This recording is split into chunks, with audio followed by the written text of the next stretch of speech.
we when we are conducting research or undertaking research in English language teaching, we don't only pay attention to the hard knowledge of research methodology,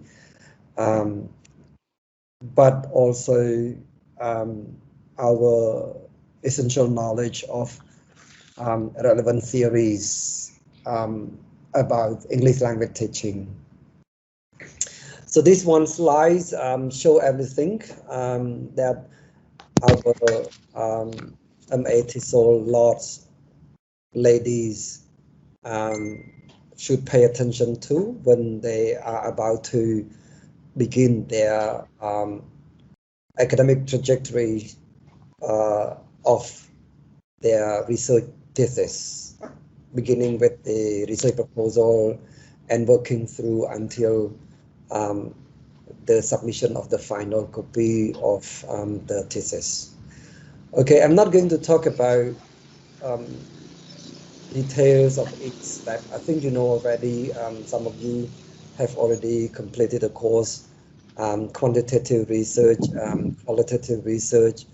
Some of you are taking the course, and some of you are going to take the course in the next semester. So when we talk about the research methodology, you can see we start with formulating research niche, working through to formulating a statement of the research problem, reviewing the literature, relevant literatures, and formulating a conceptual framework. So this stage, according to Kumar, it's about the what stage, takes a longer time. Yeah, take a long time to achieve. So when we are doing these research activities, we need to pay attention to relevant theory. Now we are trying to make clear about theoretical framework and conceptual frameworks. So on the first level, theoretical framework, we should review the kind of relevant theory. So in English language teaching, what we should pay attention to are all these relevant theories. And then you pick up one that is closely relevant to your research topic, research problem. So when we talk about learning theories, behaviorism, cognitivism, constructivism, humanism, and connectivism. So you have to make sure that which learning theory is closely relevant to your research topic. So review them, and then you can have a lot of things to base for your conceptual framework. Partly, in addition to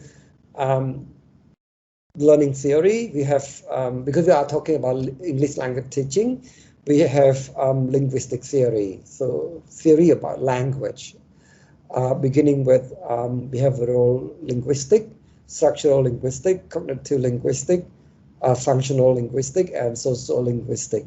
So you must be able to grab the meaning of these theories, and then moving on to a more practical realization of those theory, teaching method, starting from grammar translation method, audiolingual method, total physical response, moving to communicative language teaching, task-based language learning and teaching and learning, content-based instruction, English as medium instructions, EMI instruction, for example. Then we won't forget Douglas Brown 2007 principle, 12 principle for language learning. Okay, so then try to connect all these, any of these theories, methods, and principle with your literature review on the topic that you want to address in your research. When you are done with this conceptual framework, then we move on. You move on to conceptualize and operationalize your research methodology. So we have research method, instruments, sampling, procedures, data collection, procedure for data collection, and ethical consideration. And then you finish your proposal. Then you will go on with the data collection, fieldwork, and then analyzing your data, reporting your research result and findings, and then writing a research report for submission. But the research should not end here, so we go to publishing research report in any journal that you like. So yeah, so I like to begin my town hall with this short presentation of one slide, and I think some of you have already learned with me had this idea, but I think today's town hall is a kind of a reminding to all of you about the conceptual framework and theoretical framework. Okay, so I like to open to all questions. Yes. Hello, lecturers. Yes.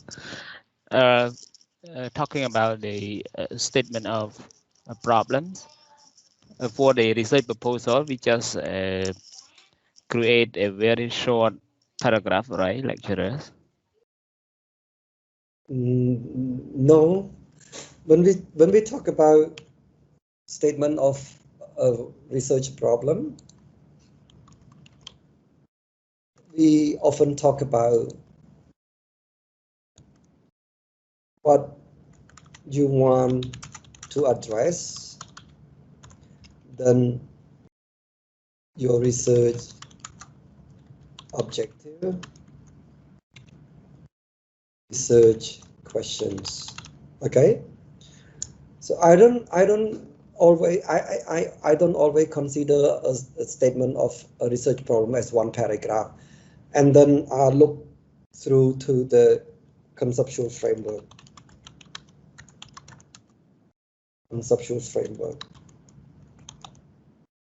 So in order to create a statement of a research problem, you have quite a lot of things to focus. Before you come to what you want to address, you need to give background of your study.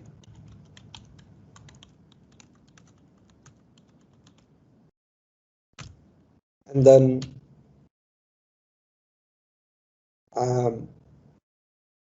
some important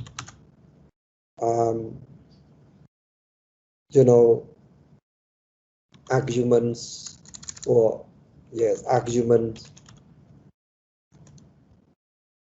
debate, concern, okay, and evidence.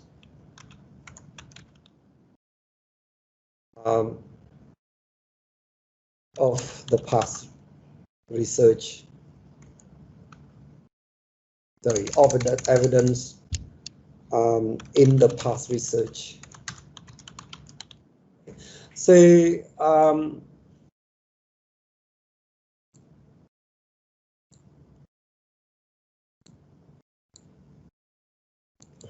in general, when you talk about statement of a research problem, we don't refer to just one paragraph. We refer to the whole chapter 1.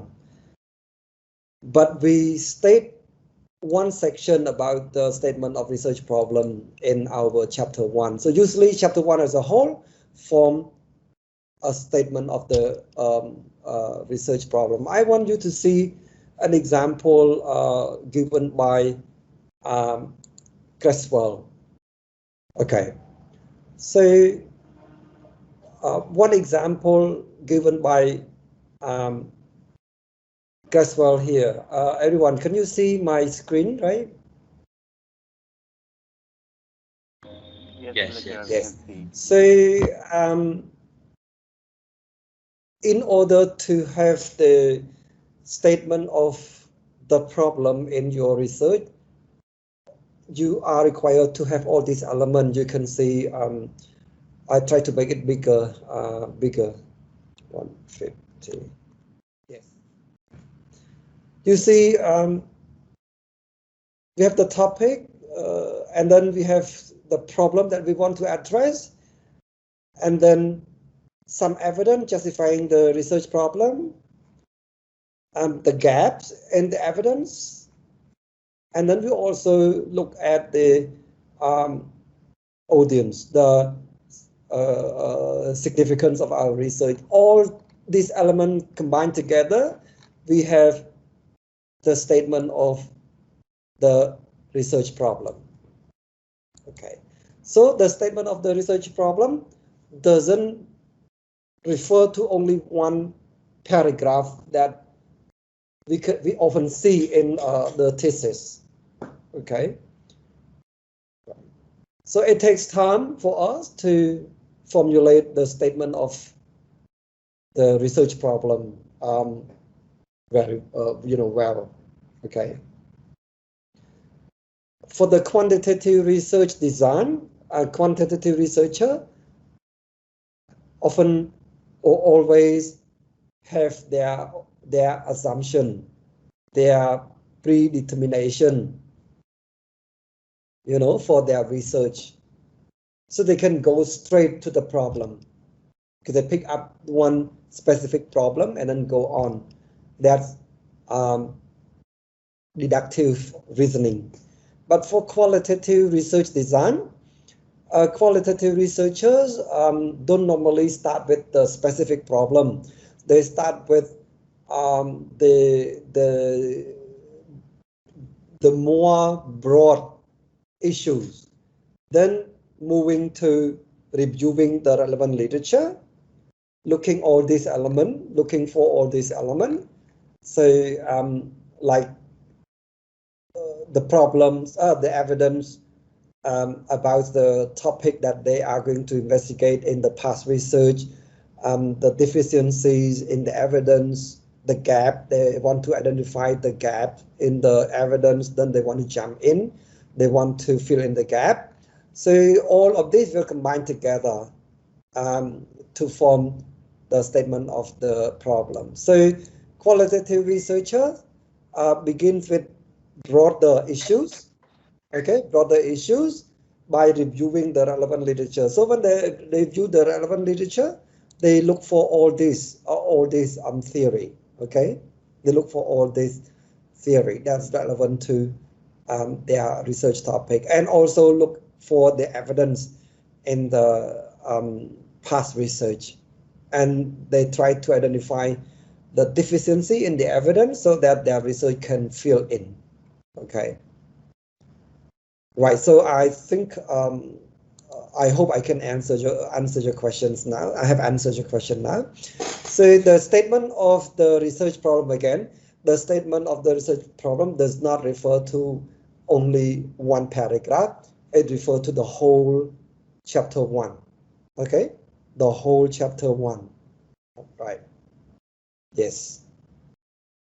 Yeah, thank you, lecturers. But in fact, I have noticed that in chapter 1 we have first we have the background of the study, and the next statement of the problem. Okay. After that, we have something like a research question, and also significance of the study. These are included in chapter 1. Yes. Yeah. All together form a clear statement of the research problem. So you provide background of the study in order to hook your reader, and then you move forward to the specific problem that you want to address.